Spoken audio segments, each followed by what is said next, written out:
Hey, welcome back to the NOTCAST. My name is Mark, and I'm slightly older than middle-aged bloke with not a huge amount of hair talking about things. Normally, it's music, film, something that I'm prepared for, and there's a sheet of paper that's over here. But I'm not doing that today. I watched a programme on British television. I watched television. It's called The Assembly, and it is where people ask celebrities questions, but it's not the kind of questions that you normally would expect. There's been a few episodes that have been on already. I think Michael Sheen, the Welsh actor with the loveliest voice on the planet, has been on it. Danny Dyer was on it, and David Tennant as well. So that gives you the kind of level, the idea, the caliber of people that are on it. I, of course, am not famous, and I don't have an interesting job. I am just a dude, but I figured I'd do this, and I'd answer some of the questions that were asked on the show, because I think they're interesting and the answers might be interesting. And the other thing about them, actually, hang on, I'm just going to move this microphone up a little bit nearer to me, is that I've removed the very obvious questions around things like, how much money did you get paid to host a game show?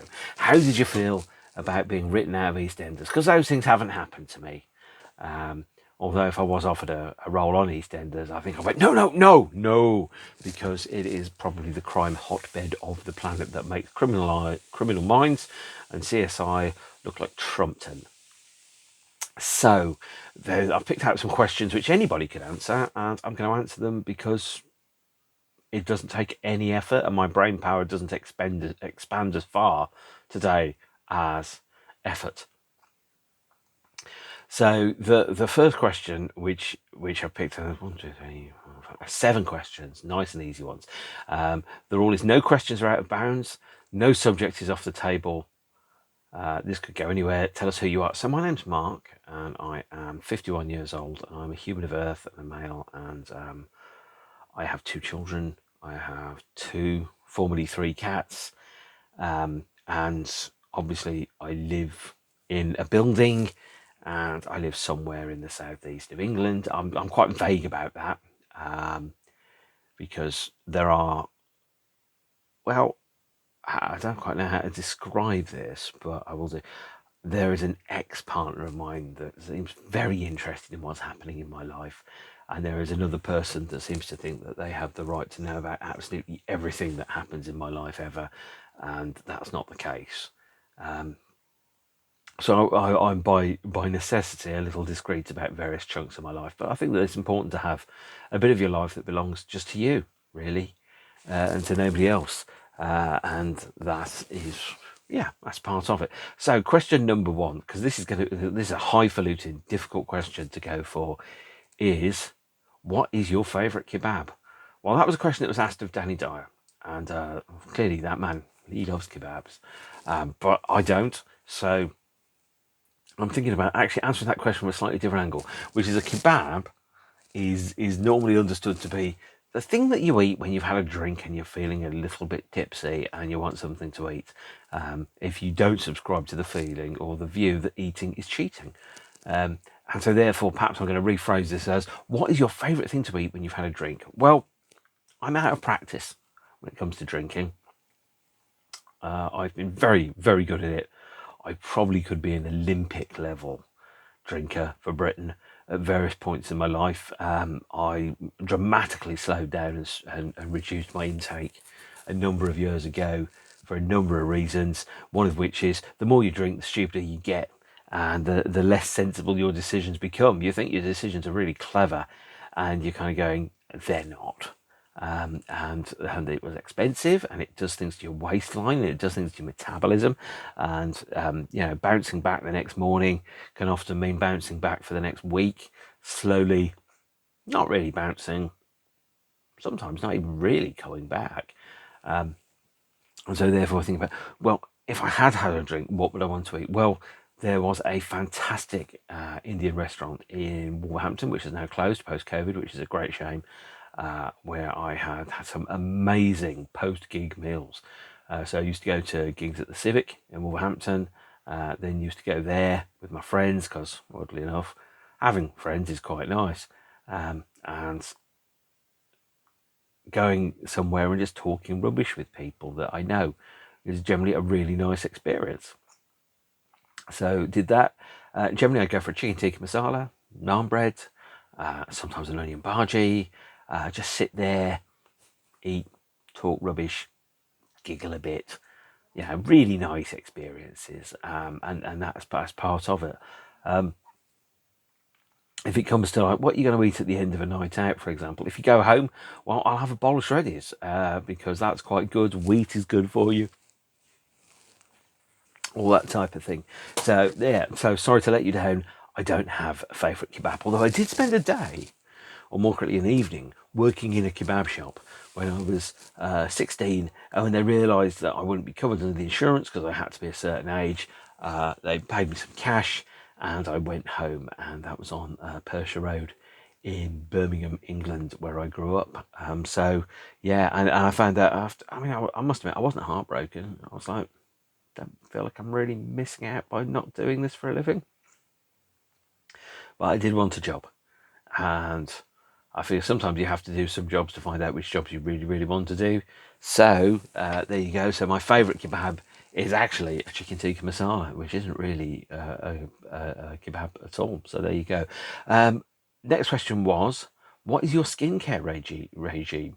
And do you shave? Well, obviously not at the moment. Sometimes I did. In fact, for many years I did shave, and then I went to forgot to pack my shaver actually when I went away for a week, and I grew a beard and it looked good.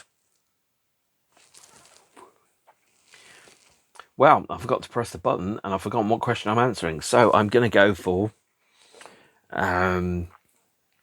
what is my skincare regime?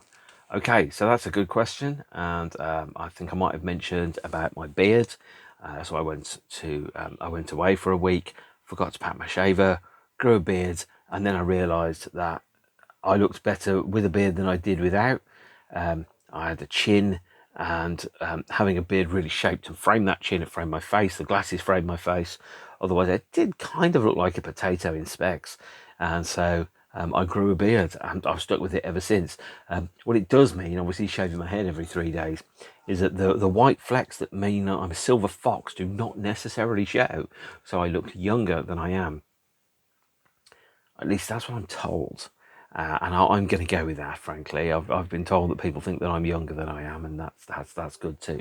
So there you go. So skincare regime, very boring. Soap, water, moisturizer, and moisturizer applied, as and when. Shapeage of the beard every 3 days. I'd like to thank my girlfriend in 1991, Jo. Thank you for introducing me to moisturizer, which did change the shape of my life because my skin kind of like cleared up dramatically, which was a great place to be, actually. Wish I'd done it sooner, but moisturizer was weird. At least it was in Birmingham in 1991. So the next question is around cancellation, and the question was to David Tennant around the show Good Omens, and the fact that obviously there have been allegations around the behaviour of one of the creators of that, and how do you feel about it? Well, I think separating the art from the artist is important. There are lovely people that don't make art. There are terrible people that do make art. And there are people whose personal beliefs and offstage lives I've heard about that I find repugnant and absolutely alien to my moral position and my ethical position in terms of things like paying people decent amounts of money, treating people with care and respect and consideration. I believe when the people that are making the allegations, when the allegations are made, there is always an uneven power dynamic in that. So you think about, even if it's not necessarily fully perceived by the perpetrator, there is always a power dynamic, even if it comes purely down to a morality barrier, where somebody will do something that's immoral or lacking in morals, and then that tips the power balance in their favour, because they will be prepared to do things or not even think twice about doing things that other people will not have on their radar as a potential option. There are musicians and actors whose personal lives and whose actions in their personal lives are things that I am absolutely not a supporter of and do not support or endorse in any way, shape or form. I have taken a step back from liking those people and reduced my engagement with them as a result, because you end up kind of hearing about certain behaviours and then end up kind of seeing elements of that in the work. Every artist brings to their work something that is uniquely and individually them, and then you kind of go, so that degree of, for example, hypersensitive self-absorption is actually a reflection of perhaps an aggressive form of narcissism, for example, or that approach indicates and supports information that tells you that that person is very egotistical and doesn't see other human beings as valid, or people that have feelings, or discounts and discards other people's feelings and opinions as meaningless. So I've taken a step back from that. I think some of the things that I've heard about, there are allegations around film stars, musicians, authors, and I definitely believe the people that are making those allegations. Because the flip side of that is, if someone was going to say and do those things, and to say person X did thing Y to me, they are going to end up being the target of vitriol, and you'd be effectively putting your head above a parapet, and people would be shooting at you. And I mean, I've seen this. I know people that have been sexually harassed by famous people, and I've seen the text messages. The allegations are the thin end of the rope, the thin end of the wedge. There's a lot more out there, and I've seen the responses by people that are inside those fandoms and those communities, thinking that somehow those people are jealous or want to destroy them or trying to take them down a peg, or and I'm like, why would somebody actually actively want to do that to anybody? I mean, obviously there's the element of consequence. So there's the idea that if somebody behaves in a certain way, there are consequences to that. People will reach judgments around that person and their behaviour, and they'll go, right, so that person is not someone that I want to support or endorse or work with or be involved with in any way. We make judgments about the people that we have in our personal lives on the basis of their behaviours, their moralities, their beliefs and activities, and you kind of go, that person, because that person did that thing, that means that they're not actually a very nice human being. Those are situations I've been in relatively recently, where new information has come to light around the behaviour and morality or lack thereof of an individual, and I've made the decision that that person is someone that I cannot have in my proximity for my own safety. Those are valid and accurate decisions. I mean, thank God I haven't got a band tattoo for a band that has been clearly rubbished, or has had allegations made against it. Thankfully, but that said, you have to separate the art from the artist. You listen to Michael Jackson's Thriller. Sure, the allegations about Michael Jackson horrific, and on the balance of probabilities in my mind, I would have thought, I think he's done the things that he's been accused of, even if he was acquitted in court. But at the same point, you listen to the instrumental versions of tracks like, Bad, Thriller, Billie Jean, and you go, discounting that because of the vocalist is actually, ignoring the great work that was done by Quincy Jones and Eddie Van Halen. All right, okay, probably Pino Palladio on bass, or people from Toto, for example. And there is still something that's in there that maybe one of the ingredients is something which is something you go, not to my taste. I watch films starring, Kevin Spacey, and I kind of go, I wish he wasn't in those films. I really wish I wasn't in those films. Um, and yeah, there you are, really. But then the version of you then that liked the things that were made then, before the information came out about the actions of the people, that's history. You can't undo history. You have to honour it, acknowledge it, and remember it, and work with that information. So there you go. Right, 3 biggies to come up. Do you believe in God? Wow, that was the opening question for David Tennant. So I think God is a word by which many people address a form of spiritual belief, and it can come in many different forms. God has many faces, and I am absolutely 100% convinced that there is a form of existence beyond that which we can, as humans, perceive in the way that we can't see radio waves, we can't see Wi-Fi, just because as a civilization, mankind hasn't yet created or discovered the technology by which we can identify and see ghosts, spirits, aliens, religious entities. That doesn't mean they don't exist. It just means that at the moment we can't perceive them with the knowledge and technology that we have to our mind. I believe that there might not be a God as such, but I think there is a global consciousness. And I think that when people die, their energy transforms into a different cosmic address, as Edgar Froese from Tangerine Dream said, and still exists out there as a personality in a non-physical form. So if there is a God, and I think there is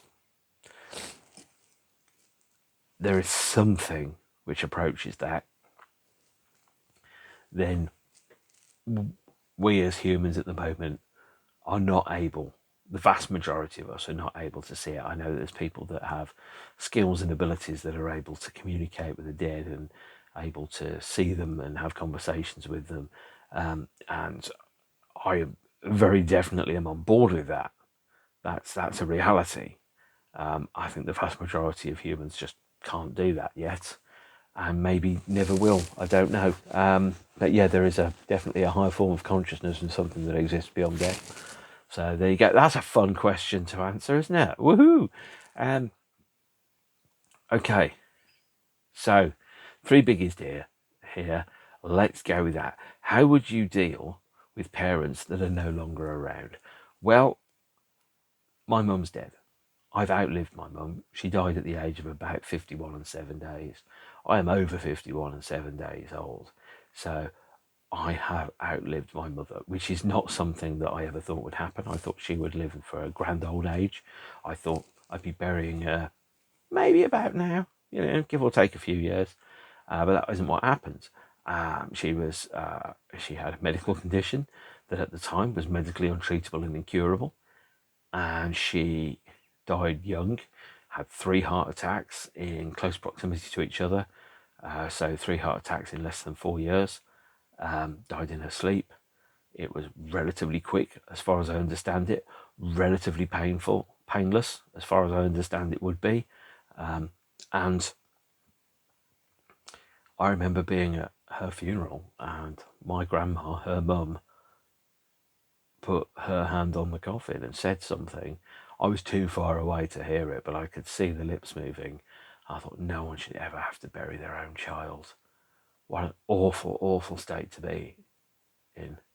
And I was 22, just 22 at that point. There'd been a conversation that had happened probably 10-ish years earlier. My mum had been going to doctors and things and said to me, because I was the first one that came back in the afternoons because my school was nearest and my school was like 10 minutes walk away. So I was always coming back, maybe 3:30 in the afternoon, maybe 3:15. So I'd be back for a couple of hours before anybody else would be. And when my mum had retired, then she said, you may come back from school and I might not be alive. And told me, very clearly a list of actions and steps to take should that happen. And that's a sobering thought as a 12-year-old to be told that. is to go at any second when I open the door, I might open the door, walk in, and my mum might be dead in the house. And I would have to, knowing that the house was going to be empty for a couple of hours, I would have a checklist of things I would then have to do.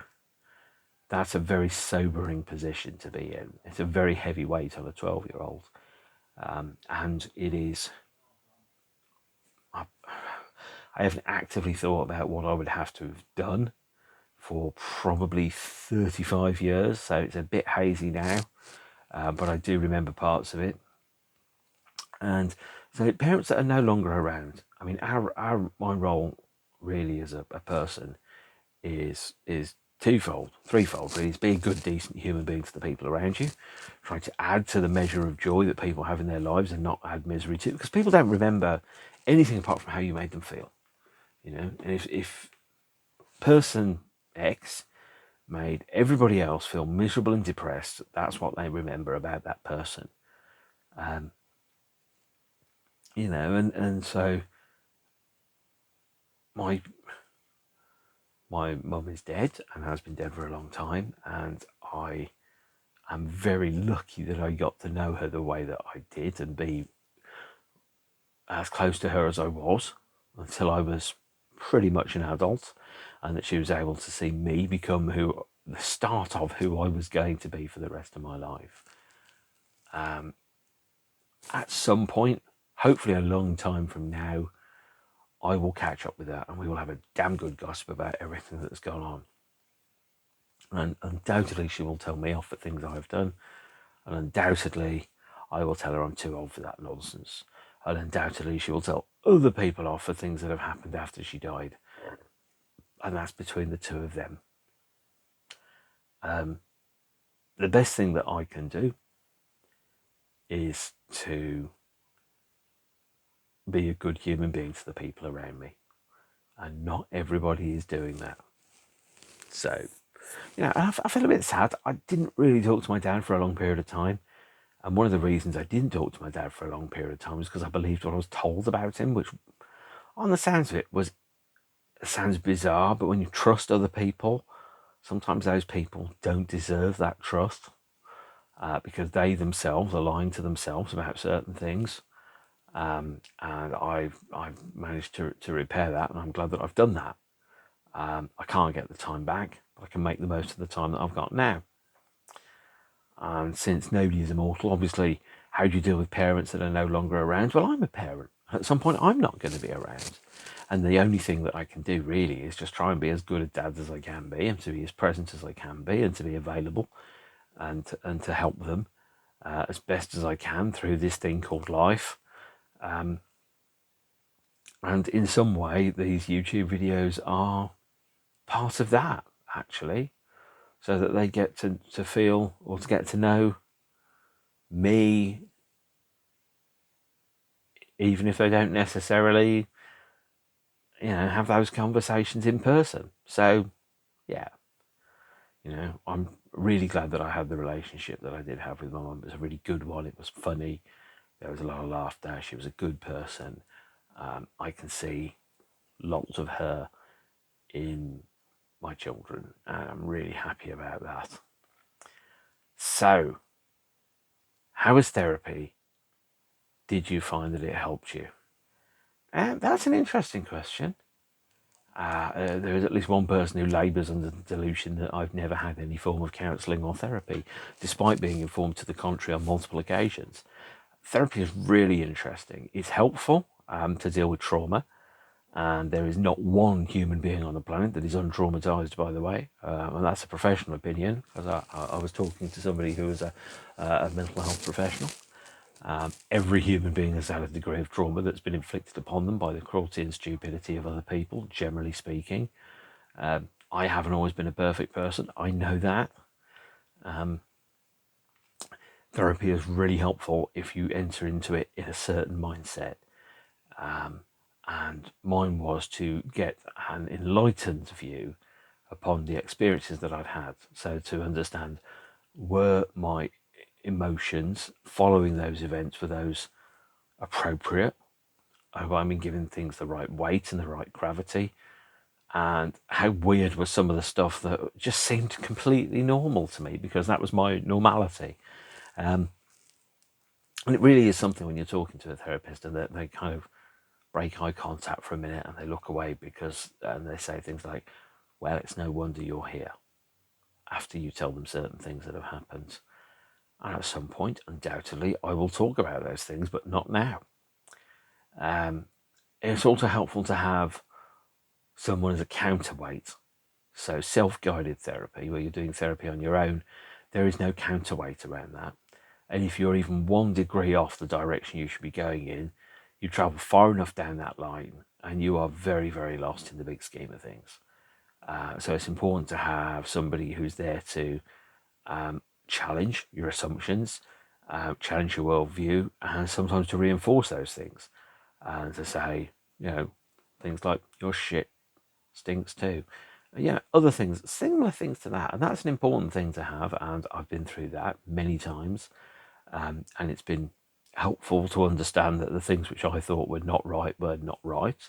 And to be told by somebody that's outside of the situation objectively that the experiences that I had were traumatic, that the way in which I've been treated by certain people has been most definitely unfair, and that I am careful to not continue to perpetuate that. So there's a saying, damaged people damage people, and to look at my behaviour and try to be the best human that I can be.